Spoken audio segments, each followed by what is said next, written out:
Good evening, everyone. Welcome. It is our grand introduction speakers night for 2023. We have made you wait a little while, but I think it'll be worth it.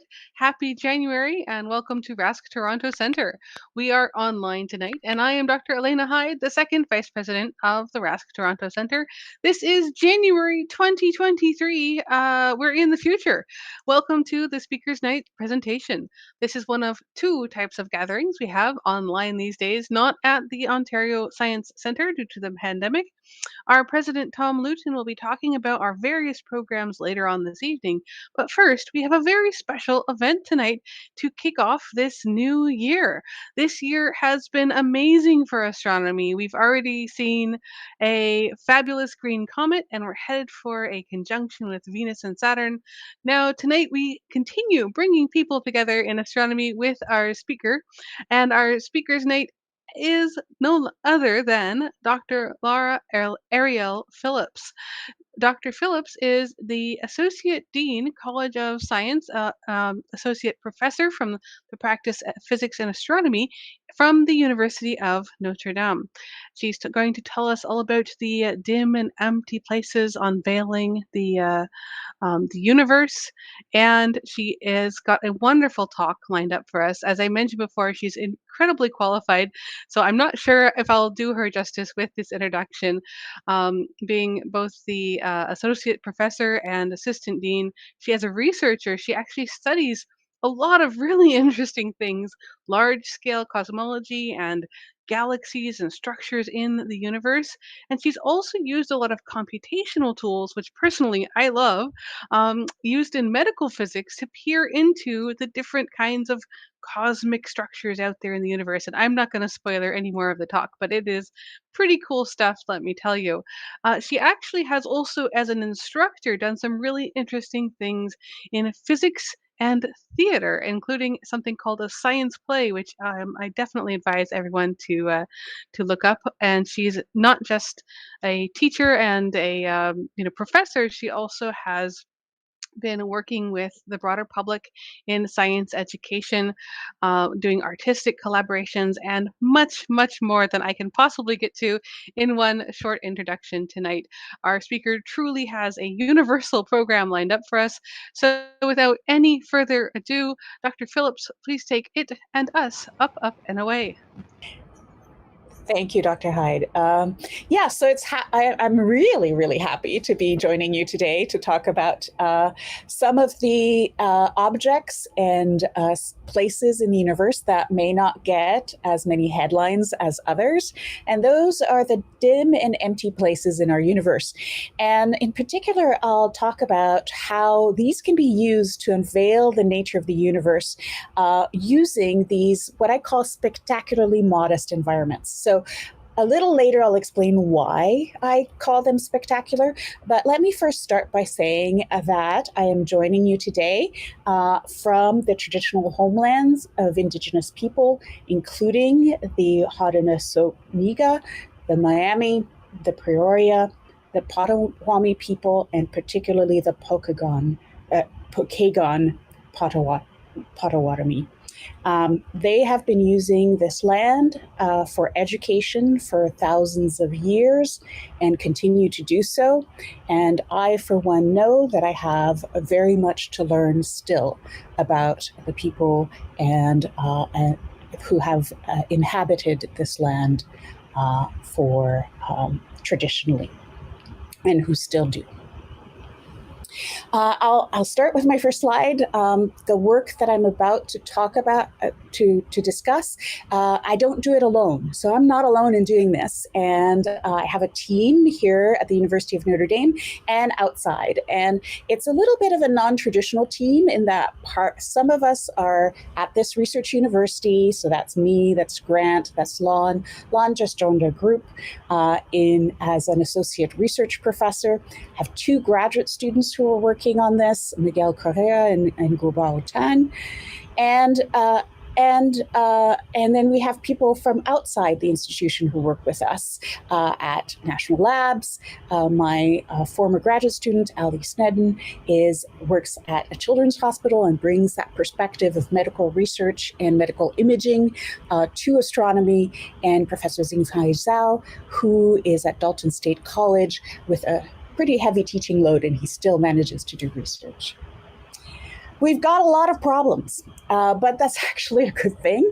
So we address a lot of problems that are related to those dim and empty places.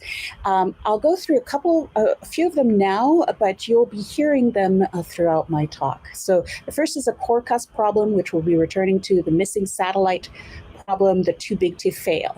Those 3 have to do with discrepancy between the large-scale computational simulations that I do of the universe, that I do and that others do, and what we observe in the universe.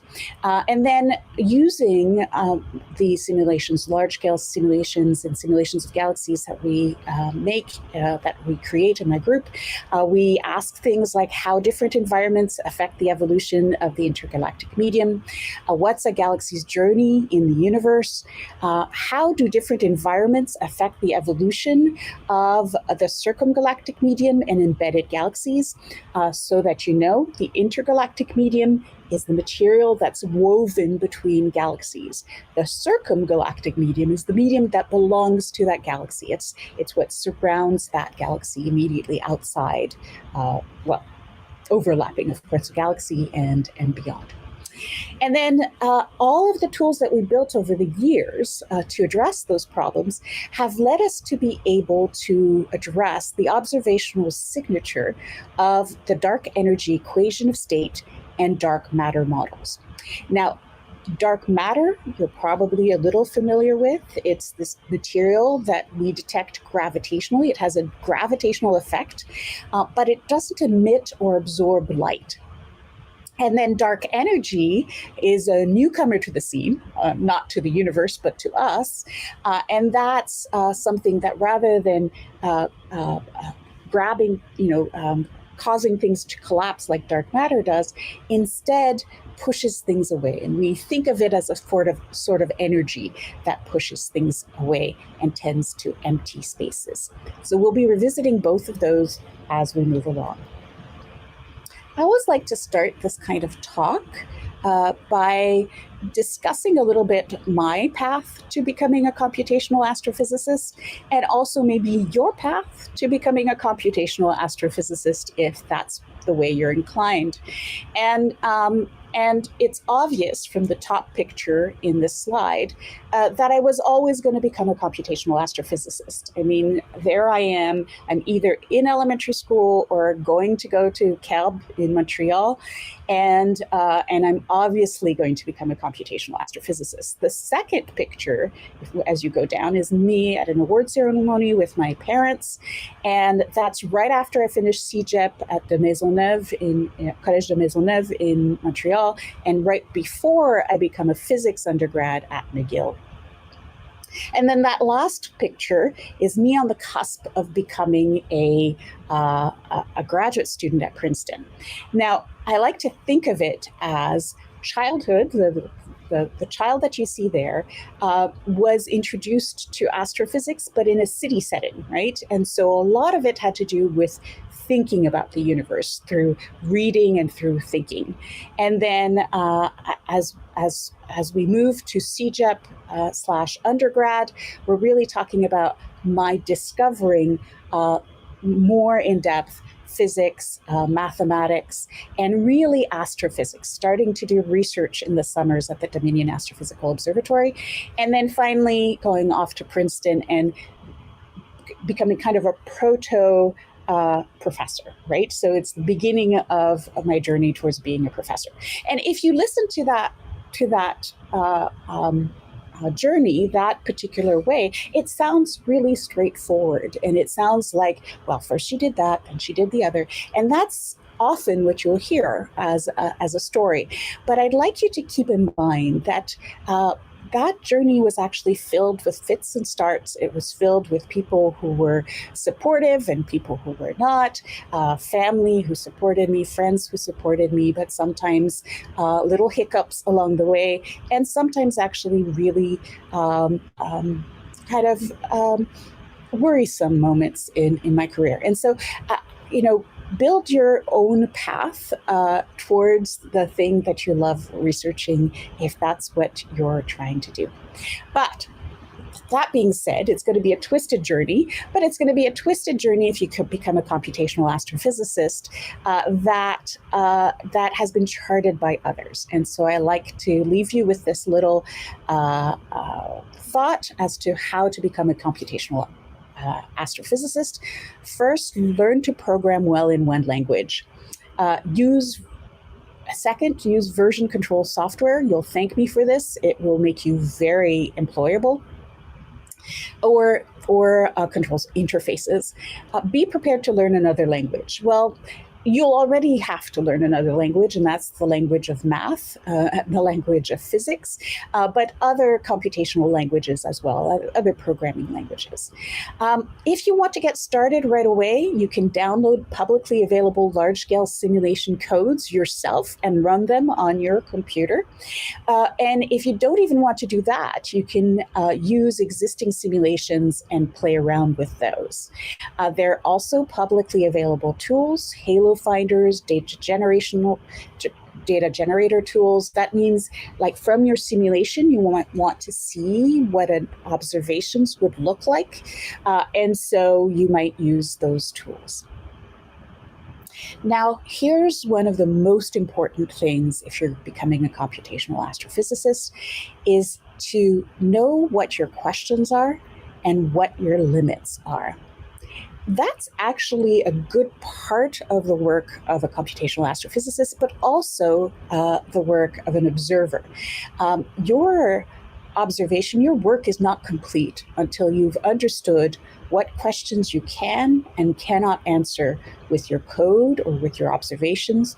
And that's often your most important task and the mark that you're a true professional.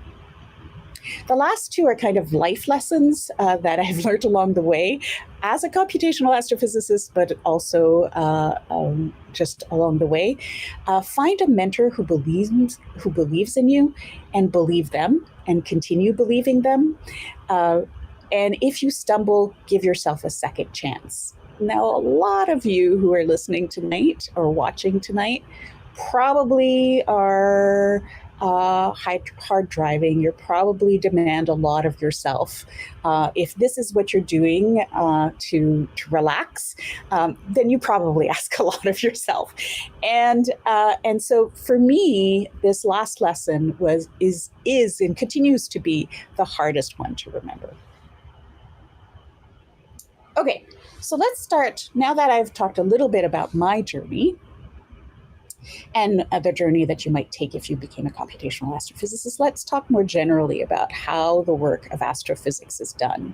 And I like to kind of dispel the idea that astrophysics is primarily done by somebody sitting alone in a room with a pen or pencil and paper. Maybe you allow them a blackboard and a piece of chalk. But in fact, astrophysics is done, and actually physics is largely done in collaboration these days. This is a picture of the Aspen Center for Physics, where I was lucky enough to spend 3 weeks this summer. And my experience there reminded me of a line from a play that I've used in that course science play that was mentioned a little earlier. Scientists make discoveries over lunch, and that's from Photograph 51 by Anna Ziegler. In fact, you'd be closer to the truth if you thought of astrophysicists as being a kind of weird band that produces papers, in which somebody comes up with a melody, somebody comes up with the lyrics, somebody might have a rhythm track, but it's not one person alone, and it's really what comes together. It's when all of those pieces come together to form a result, to form something interesting, to discover something interesting. That's when you make advances in astrophysics. I also put École de Physique des Ouches there because I want to point out that astrophysicists have been pretty good at figuring out where they want to spend their time, having lunch and dinners and hiking and skiing with their colleagues. And that's a place that I had the joy of visiting when I was a graduate student. Okay. Continuing on how physics is done, well, one of the major things about astrophysics is figuring out what you can detect. What are the signals that we're getting? And of course, all of you will say, well, of course, light. And quite a few of my students often get particles. And of course, we've heard on the news that a whole other avenue of understanding the universe has opened up recently through gravitational waves. And this is a picture that you might be familiar with. You should definitely recognize which planet this is. This is Saturn, taken by Cassini. And I often start my descriptive astronomy class by showing this and asking my students to figure out what's going on in this picture. What is Saturn doing right now? And so take a moment to think about that as I continue to talk about this particular object. I do want to direct your eye to the left hand, maybe the second ring in. There's a little tiny blue dot next to that ring, and I don't know if you can resolve it on your screens, but that's our planet Earth as seen from the vantage point of Saturn. Okay, so let's go back to light. Right? So a lot of what you're going to hear tonight has to do with the journey that we take to understand objects more and more. It's an arc that persists through astrophysics. It's at its core, and so I like to start with this particular reproduction of a book of a page out of a book by Galileo, which was shown to me during a Tufte lecture, and so I kind of got it back. And this is Galileo using light in a novel way. So in Europe, he was one of the first people. He was, as far as we know, the first person to train a telescope for astronomical uses. He used it, he pointed it to the sky for astronomical purposes. And that really ties into the history of astronomy in that whenever we can, we use whatever tools are available to us. When a telescope becomes available, that's what we do. When better optics become available, that's what we do. When a computational astrophysicist uses whatever high-performance computers are available, that's what we use. Even things like faxes, when they became available, some of you won't even know what a fax is. Ask your parents. When those became available, those were used in astrophysics. And here Galileo is using that telescope to say, I'm looking at the light that is coming from Saturn that is being, I can tell you that Saturn looks like this. And of course, when I say the light coming from Saturn, a lot of it is reflected light, right? A lot of it is reflected light. It is not emitted. Okay. So, what information do we get from that light? Returning back to that light. Well, one of the things that a light does is that it's actually quite slow. Now, you may have heard that light is the fastest thing in our universe, and that's also true, but that it remains that if you stop now to think of the biggest number you can think of, right? Well, the speed of light is not that. It's smaller. It's 300,000 kilometers per second. And so when you look at yourself in the mirror, you're actually looking at yourself in the past. When you see me, you're looking at me in the past. And you know, when I prepare myself, when I get ready in the morning, I'm seeing myself. If I look at myself across the room in a mirror, I'm looking at myself about 30 billionth of a second ago. So it's not that long ago, but it's still in the past. When you're talking about astronomical distances, that becomes really exciting, this aspect of light that is slow, because if you can see objects far away, you're actually getting light that has taken a long time to travel to us, and therefore you're looking back in time. Okay, how do we see and how do we analyze that light? Well, we basically enhance our eye. So our eye has the ability to see light. It uses brightness or intensity sensors, which are rods. It also has color sensors, which are cones. It has a light gathering element or a lens. And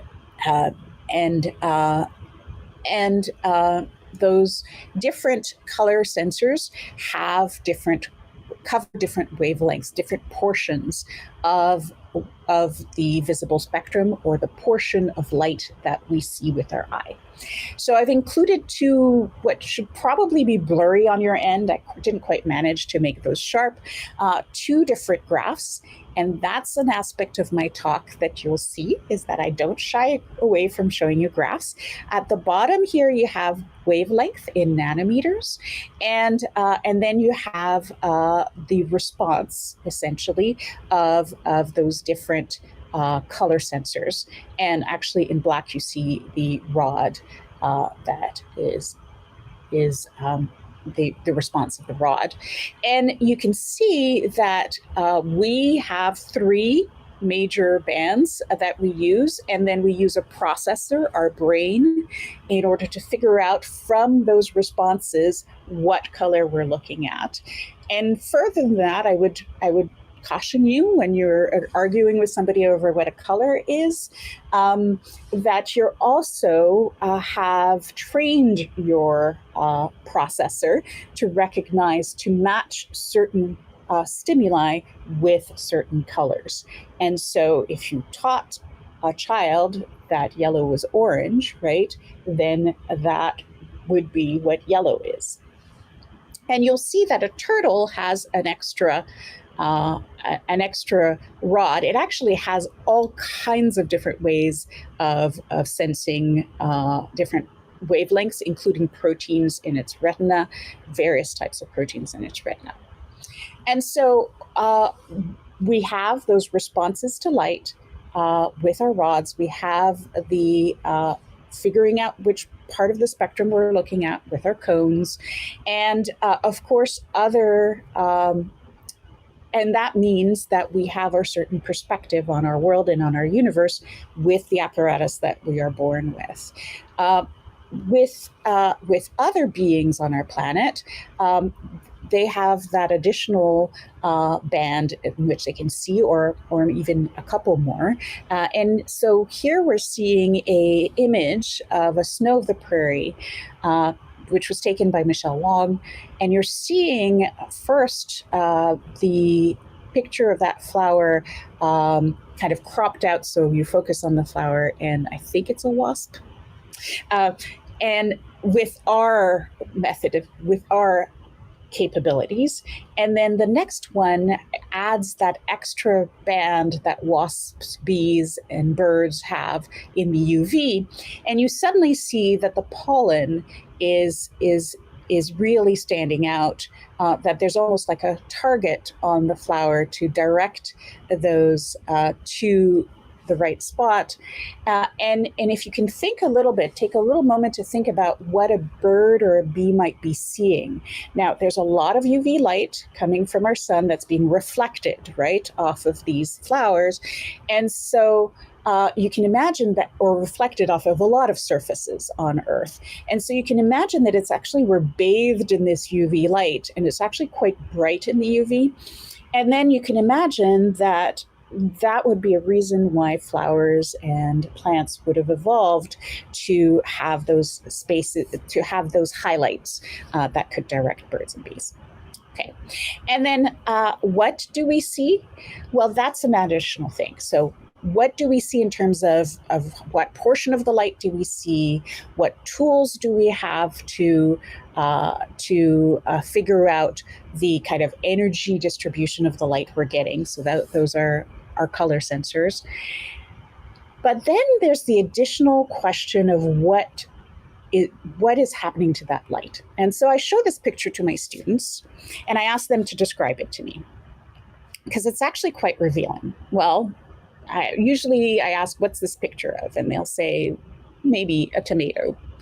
If they're more descriptive, they may say a red tomato. If they're even more descriptive, they may say there's a green stem, a red tomato. If they spend a little longer, they might also say, well, I can also see a basket. All of those responses are really interesting to me, right? Because yes, you have a color, right? You have a difference in color, and then particularly the basket, because a priori, there's nothing that tells you that that's a basket, right? It's just our pattern recognition of our processor that's telling us, I've seen a basket, this is probably a basket. Okay, but there's an additional amount of information. So there's shape, there's color, but there's also what was the original light and what happened to the light. And that leads you to really accurately describe this as an every other color but red tomato. In that color red is not actually being emitted by the tomato, it's being reflected by the tomato. The tomato is absorbing all the other light and primarily reflecting red light back at us. And so that red light is actually not part of the tomato. Okay, I've talked about tomatoes long enough. Okay, so we enhance our vision. If we see further, we're basically traveling back in time. If we see dimmer objects, the same mechanism that allow us to see further away also allow us to discover dimmer objects hidden in our own neighborhood, and we get more detail about what light looks like originally and happened to it on its way to us through the telescopes and instrumentation that we built. Okay, and so that's how you get this image. So I would also ask usually, what's this image?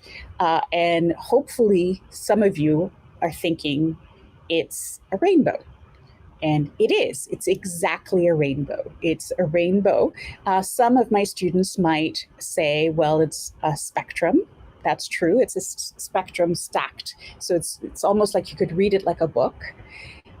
Some might say this is an absorption spectrum because they see a continuum of light and then they see those striations, kind of the barcodes that indicate what kind of atoms that continuum interacted with. But primarily, it's actually literally the rainbow, because this is a spectrum of the light from our sun. So this is the light from our sun stretched out so that we see at each wavelength at, with quite some detail, how much light we're getting at different wavelengths.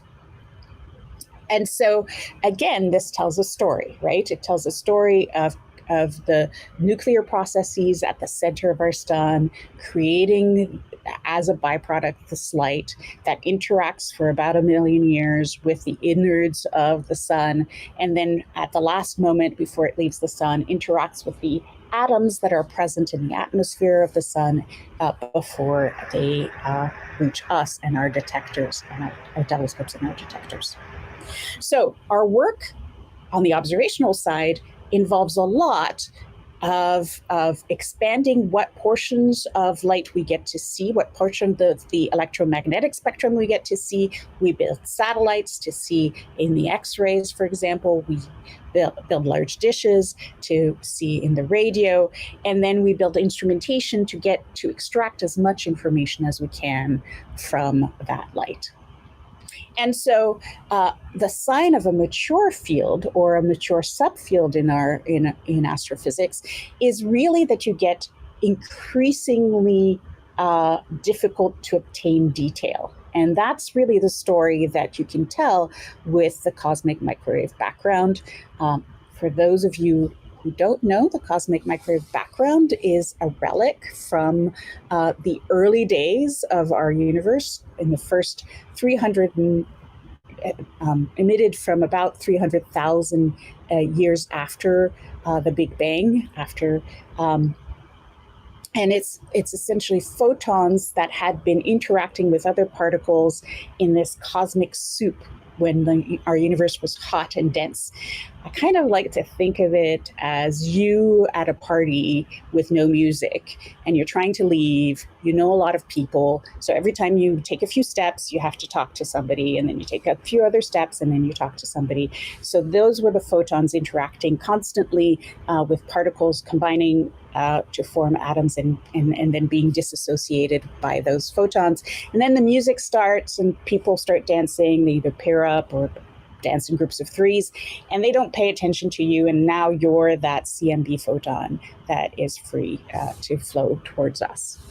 And so the story is the first detection of those photons, detailed detection of those photons by COBE, and then the anisotropies that were detected with WMAP, and increasing precision with Planck.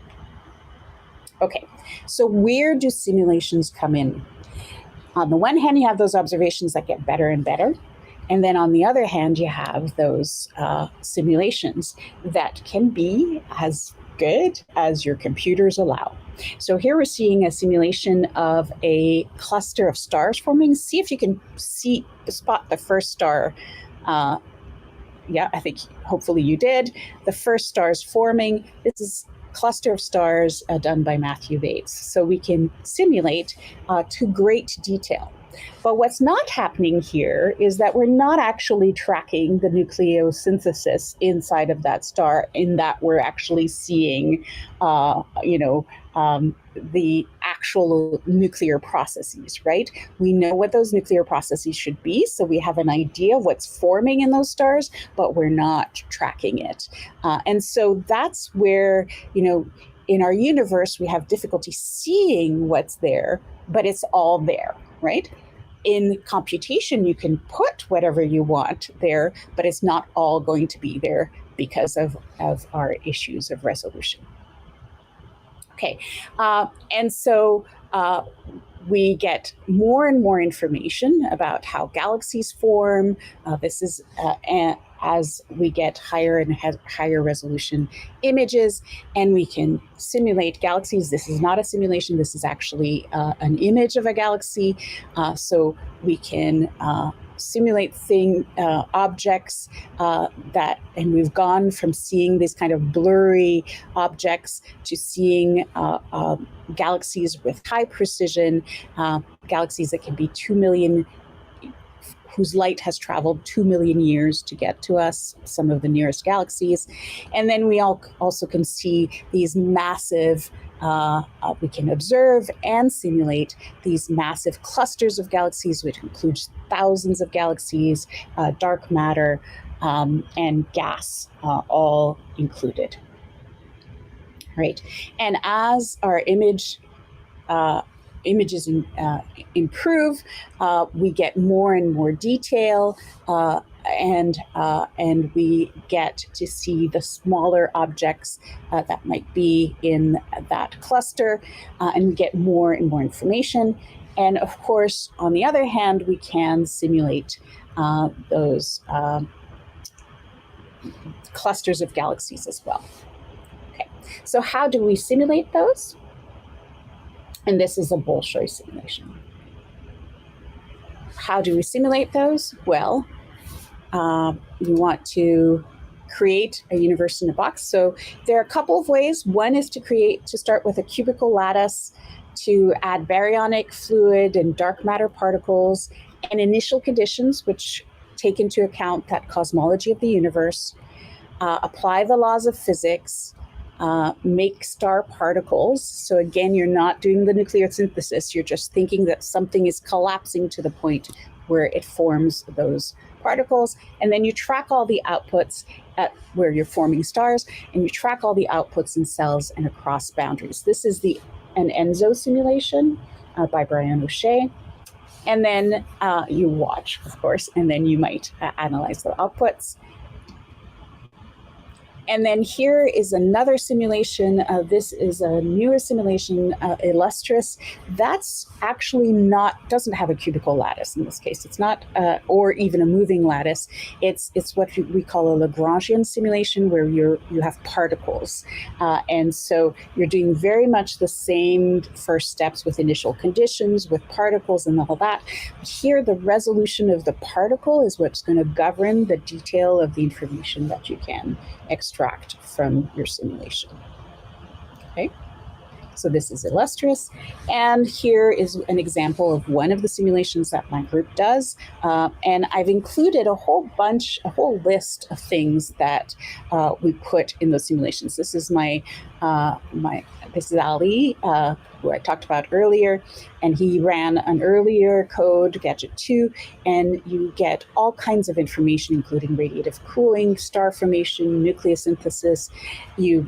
Those young stars that form that we saw in that previous simulation blast out UV radiation, and so that has to be included because it has some effects. And then now we're adding parametrized dark energy and fuzzy and various sorts of dark matter, including fuzzy dark matter. Okay. Another tool that we use to do our work is to create a bridge between the simulations and observations using tools from medical physics.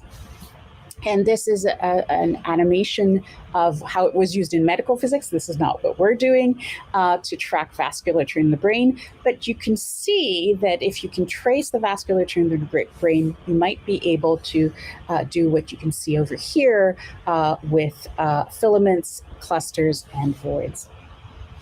Right? And indeed, here's a segmentation of filaments, groups, and clusters, which are clumpier, and the voids are in between. And we're using other methods as well. In the interest of time, I'm not going to talk about that too much. And I'm going to move on to the spectacularly modest objects that we get to study with this. So there'll be a little bit of a legend to help you. The circle with the arrows pointing in indicates a cluster with material falling in. At the top is a little galaxy. In the other column, at the top is a little galaxy, and that is going to be a dwarf spheroidal. The circle with the material kind of emptying out of it is a void. And then the two lines next to each other are the filaments. So when you see in the next few slides, you're going to see some graphs. Hang in there with me. And as I explain them to you, you'll be able to use these legends to keep track of what I'm talking about. Now, let's focus on the two circles that are on this screen here. The one with matter infalling is a gravitational kind of trough, you can imagine. You can imagine stuff falling into it. And it is filling up over time, right? That the job of a cluster over time is to accumulate matter. On the other side, you have a structure emptying out. The job of whatever's in that void is to not stop matter from falling onto the more dense structures that are at the edges of those voids. So if you start thinking back to when I mentioned dark matter and dark energy groups stuff together. So that is present in clusters, and the dark matter in clusters helps the material, right? Helps gravitationally attract material. In voids, however, you have very little material, you have very little mass. And in fact, we think that those spaces, those kind of empty spaces, are dominated by that energy I talked about, that dark energy that pushes matter aside. Why do I call these three types of structures spectacularly modest? Well, you have a dim, small galaxy, hard to see until your field really evolves, and spectacular because it's really hard to see. And when you finally see them, you discover things about our universe. Voids are very large, and in order to map them, you have to have a tremendous amount of data because they're empty of material. And so you have to trace them in a way by tracking the material around the voids. So you have to have huge surveys in order to be able to see those voids. And then filaments are kind of wispy, curly things that feed clusters very often, on which voids empty out, but are at kind of these intermediate densities that make them actually really hard to observe. All right. Now we know that those different environments, here are my graphs, that those different environments will have effects on the evolution of galaxies, and so they'll be very important to trace. Over here, the first graph that I have here, you see that on one end there's that void emptying out, on the other end you have the cluster, right? So on one end you have less dense environments, on the other side you have more dense environments. And what you're seeing is, as you go to denser environments, spiral galaxies, those beautiful spiral galaxies like our own and like Andromeda, we get less of them. And ellipticals, which are those football shaped galaxies, you get more of them in denser environments. So environment has an effect on the type of galaxy you're seeing and the number of them and the proportion you have.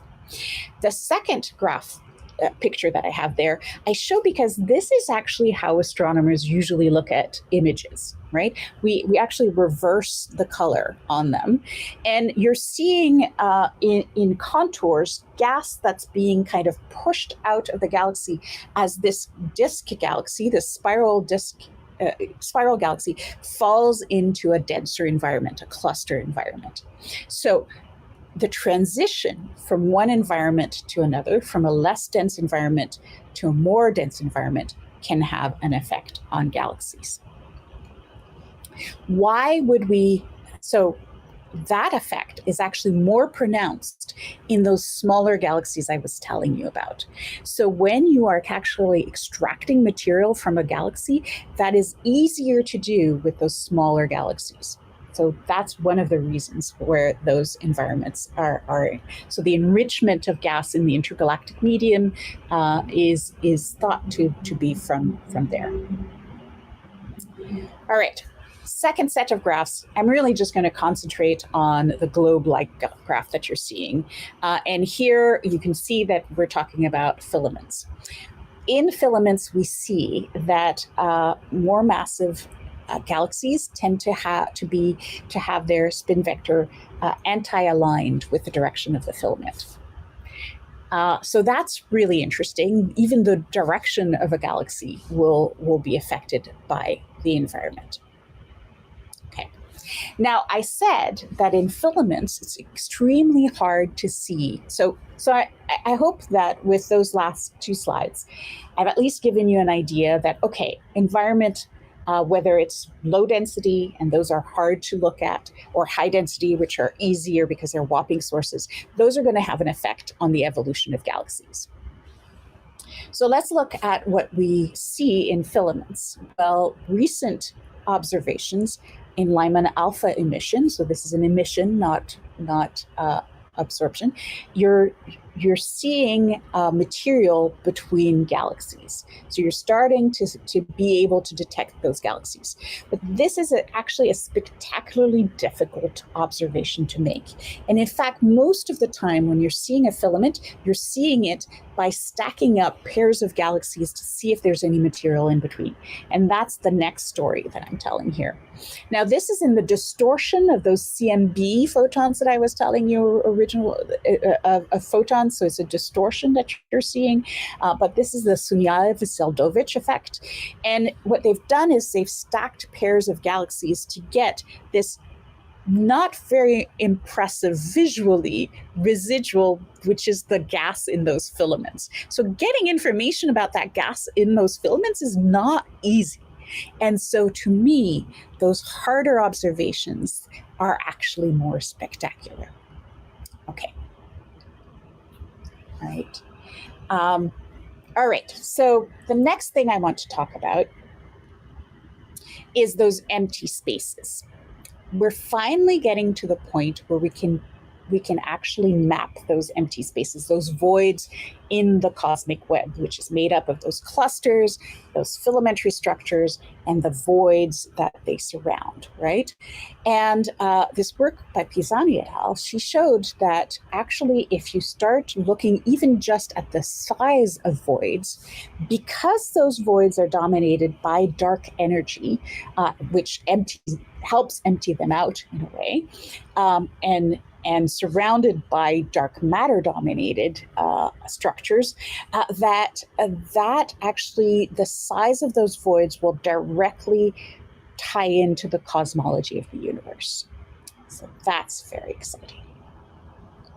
Okay, so I hope that I'm gradually convincing you that in many different ways, we're using those smaller places, those emptier places to learn something about the universe. And that brings me back to the core cusp problem, which my group is tackling. So you see the little dwarf galaxy.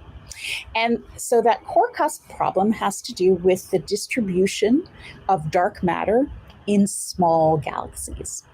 And the discrepancy between a kind of standard picture of dark matter and what we get in our simulations when we use that and what we observe. So you see in red, it says CDM, that's cold dark matter. It's a form of dark matter. And then flatter, right, is the observation in those small. So that's why we call it the core cusp problem. In simulations, it's cuspier. In observations, it's flatter. Now, here's the fun thing. If you start messing around with the type of dark matter that you're using, if you try different dark matter models, you start to resolve this issue. So in the most modest structures in our universe, most modest galaxies in our universe can reveal something about the nature of dark matter. To me, that's super exciting. Okay. We're also looking at, my group is also looking at other low density environments, something called the Lyman alpha forest. I don't really want to read you to read this, and I don't even really want you to look at that graph. But I want you to notice this equation at the bottom. Oh, yes, I'm making you look at an equation. And that is what is called a parametrization of dark matter.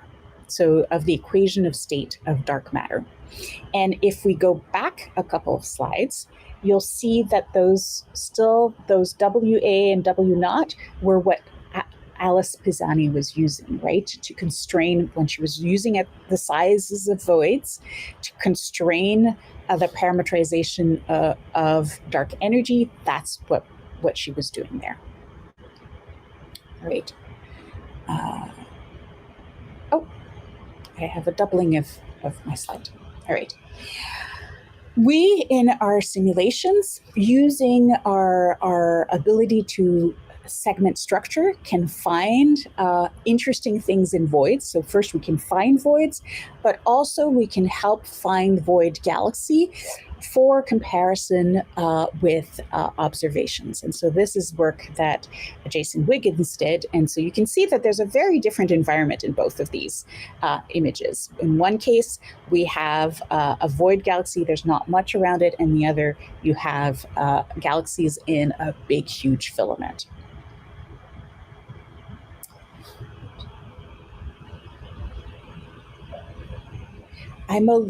If somebody would just whisper in my ear how much time I have left, because I think I've lost track of my time because we didn't start quite when we were supposed to. So please just whisper in my ear if you can, if you have that capability. But we're doing well here. Right. Okay. All right. Okay, we're doing fine. And that's, sorry, now you can hear me say you're doing fine. Okay. All right, so, right, okay. I have things that are, my apologies, I'm just going to adjust something. Well, I'm not going to adjust anything, it's not going to work. Okay, so now the lighting is getting moodier. So now, I wanted to show you what can happen when you combine those simulations that I was talking about, and you start thinking about where those galaxies spend their time, right? So what you're seeing here in blue are little tiny halos and the direction they're moving. And this is work I did with a student called Joseph Cepeda, who's now a graduate student at Notre Dame. Not mine, but he's doing very well. And what you see is these halos are moving. So the halos contain a galaxy, and they're moving towards a node. So here you have time recorded in redshift. That means a larger number indicates further back in time, smaller numbers closer to today. And you see these galaxies streaming in to a cluster or a node. Now, here's what's interesting when you start thinking about, okay, you have these nodes that are clusters that kind of not quite spherical, but they're more, you can picture them as a sphere, and you can think of them as, of the component galaxies as orbiting a center, right? And often a large elliptical that's forming at a center. And then you have these streams coming into these nodes, and as galaxies stream in, they're going through an environment that has a direction to it, right? They're not orbiting a center, they're streaming in. So that's what you're seeing here. And then that big red dot that appears in that last image, that's a very interesting thing to me, in that what that's saying is that you have galaxies that are streaming into a cluster, and there's such an amount of streaming in that temporarily those galaxies are experiencing a directional large filament. So also interesting to even looking at the lower density regions can tell us something about how those higher density regions formed. Okay. All right. Yeah. All right. So I wanted to come back to this now that you've seen the work that we've done, to talk about how that roadmap that I gave you earlier on matches with what I'm up to and what my group is up to. So I mentioned learning to program well in one language. That could be Python, C, C++. And this, a funny thing to know is that the language that your professor has you learn kind of defines their vintage. And so they might be still programming in C, and you might be programming in Python or the next language. Use version control software. So my group has used CVS. It uses GitHub now. You be prepared to learn another language. That can have to do with legacy code or future coding languages. So that learning to code is just the beginning of the story. Download publicly available large-scale simulation codes. That can be some of the ones that I mentioned as we were going along. So I mentioned Gadget, I mentioned Enzo, I mentioned and then I also mentioned existing simulations like the Bolshoi simulation and the Illustris simulation. Illustris don't, so Millennium is probably your best bet to start, and then you would want to go to TNG Illustris is still, you still have to request to have access to right now. Apply publicly available analysis tools. The Amigo Halo Finder, the Rockstar Halo Finders are available.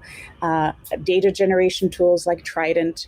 And then pause to really take a moment to ask, what is your question before you run any of your own simulations, because you'll really want to know that you can answer the question that you want to answer with the simulations that you have. And then I'll not quite leave you. I still have a little bit to go with this, but I will say, find a mentor who believes in you and continue to believe in them. And if you stumble, give yourself a second chance. The next, I'm kind of going to be wrapping up now. And so I want to kind of go over what we've been talking about till now. So we've been talking about the lots of problems that we have.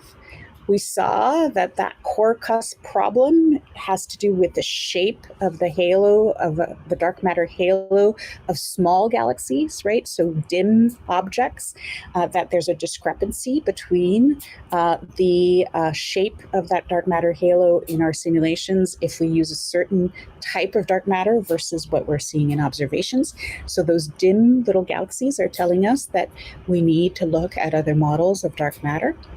I mentioned the missing satellite problem and the too big to fail. Both of those have to do with there being too much, in one case, too many of those small galaxies in our simulations, and they're being too persistent. And so again, it has to do with the discrepancy between what's observed and what's in simulations. We're only starting to understand that discrepancy because we're only starting to see those tiny galaxies that we were missing before because we couldn't see them. We couldn't collect enough light to see those galaxies. We've seen that different environments affect the evolution of the intergalactic medium. That's the material woven between galaxies. Remember that if you're falling into a cluster, right, you might be stripping material out of a galaxy. That if you have galaxies in a void region or a filamentary region, they'll tend to be more spirals. In clusters, you'll have more ellipticals. What's a galaxy through a journey? In the universe, I showed you the graph of galaxies moving from a filament into a cluster. So we've kind of answered our question of whether they just stay in the same environment by looking at those emptier spaces, right, and tracking galaxies there.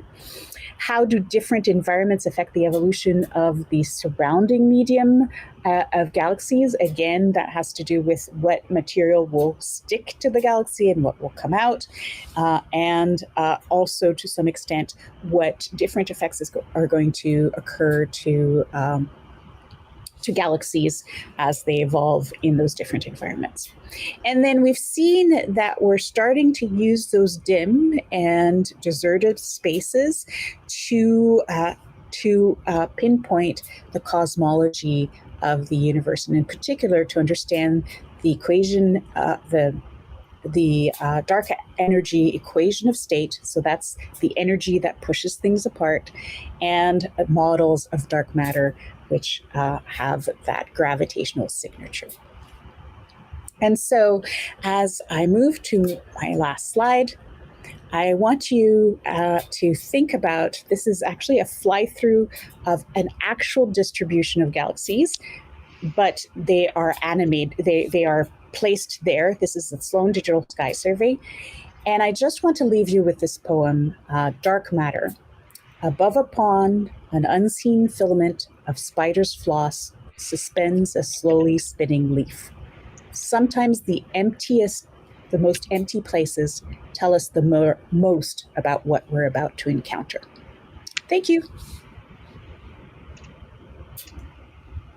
Wonderful. Thanks very much, Dr. Phillips. This is a great talk, great tips for everyone in science. And I love the simulations you showed us. I remember the first time I ever saw the representation of distribution of galaxies was actually one of the old first plots from Margaret Geller and crew. And I think in this talk, you probably did cover nearly everything in the entire universe. But just in case, we actually have a few questions. I'm going to send you over to Emma for questions from YouTube. So take it away, Emma. Great. So this first question comes in from Zapfan, who wants to know: is there any sign that there can be two or more different types of dark matter?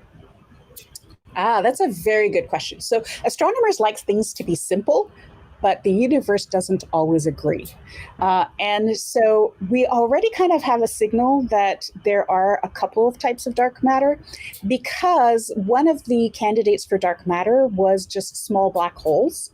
And we are finding small black holes in their signature of how they distort light. In microlensing, for example, or even in systems with other stars. But we're not finding enough to consist of all the dark matter. So in a way, just with that, we already see that the dark matter could be different types of dark matter and an accumulation, which would be sad for some astronomers because it wouldn't be as elegant, but it just might be what is out there. That's really cool. That's actually it for the questions that we got tonight, but got a lot of comments telling you did a great job. Oh, that's so nice. Thank you so much. And I hope that for the budding astronomers or the amateur astronomers out there, the budding professional astronomers, that you all find the venue that you need and the support that you need to pursue your passion. Wonderful. That is a fabulous wish for everyone. And I think we could probably stay here talking quite a while about simulations and code and telescopes and galaxies. But we do actually have to move on to the last part of the show for tonight. So we actually are going to hand off to the wonderful president of the Toronto Centre, RASC, Tom Luton. Finish off the evening for us, why don't you? All right. Well, thank you very much. And I'd also like to thank our wonderful speaker for the evening. And let's get into the announcements. So, as Elena said earlier, this is one of two types of meetings that we have here online. You've just had one of our speaker nights, and then in 2 weeks' time, we're going to have one of our recreational astronomy nights. If you're watching us here on YouTube, please say hello in the chat. If you've got some questions, please fill them in as some of the other viewers have done so. If you're a new member to the Toronto Centre, please introduce yourself. And if you're coming to us from far, far outside of the Toronto area, please let us know where you're from. So our next recreational astronomy night is on the 1st of February, 7:30 p.m. Francois Van Heerden will be discussing the sky this month. Michael Watson will be talking about solar eclipses, and we have one open slot. Now, this meeting is going to be at the Science Center. Yes, we've said that before, but this time, unless there's a giant blizzard on the 1st of February, this is going to happen. But at the same time, we will be broadcasting live on YouTube. So please join us either in person at the Science Center or here on YouTube. And if you would like to present something, please contact Paul Markov. Just a reminder that if you are presenting, you can present remotely. So this does not mean you have to come to the Science Center in order to give your presentation. Technology marches on. Then coming up in 2 weeks after that, on the 15th of February at 7:30 p.m., Alex Innanen, a PhD candidate at York University, will be discussing 10 years and counting of curiosity. That will be online here on YouTube. As I said, Our recreational astronomy nights are moving to in person for the first Wednesday of each month at the Ontario Science Centre in the Gemini East Room. The exact location in the Science Centre may change. They're still going to be online with the hosts and presenters and the audiences available to join us remotely. Bad weather means that we switch to online only. It does not mean that the meeting is canceled. We are recommending that masks be worn, but we're not going to be enforcing this. And for the time being, the speaker nights will remain completely online unless the membership demands that they move to in person. So coming up at the David Dunlop Observatory in the next little while, DDO Up in the Sky is on Saturday, January 28th at 7 p.m. Registration is online, and links to that can be found at rascto.ca. And then Sunday, sun gazing on January 29th at 12:30 p.m. to 1 p.m. Again, online registration is required, and the links are at rascto.ca. The Carr Astronomical Observatory is open, but the road, well, we've had snow, we've had rain, we've had freezing rain, is a mess. But if you can get there, access the CAO facilities by members and families only in a modified communal fashion, with a total site occupancy limited to 25 individuals. The upstairs washroom is available only for upstairs bookings, with a max occupancy for the upstairs bedrooms of 2 from the same family per bedroom, total of 6 people. Communal areas are limited to 3 people with masks. All CAO users can use both kitchens and the downstairs washroom while wearing masks. The full details are on the website. Please read everything before making a booking. The Toronto Center runs on volunteers, and we need help. We're still looking for a new education and public outreach chair. We're looking for a light pollution committee chair and a volunteer committee chair and a marketing committee chair, as well as some members to form said committee. We would very much like to have some additional help with the AV committee, the wonderful folks who work so hard for all these wonderful online presentations are always looking for additional help. The Education and Public Outreach Committee is always looking for additional presenters, as well as telescope camera operators for virtual star parties. Just a reminder that in order to be a volunteer, you first must be a member. Contact myself at president@rascto.ca if you'd like to help. And speaking of becoming a member, you can sign up online or renew your membership at secure.rasc.ca. And you can also contact the membership office, the national office, at mempub@rasc.ca in order to inquire about gift memberships.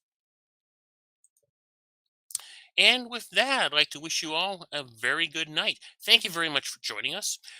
Please follow us on all the forms of social media we've got listed here.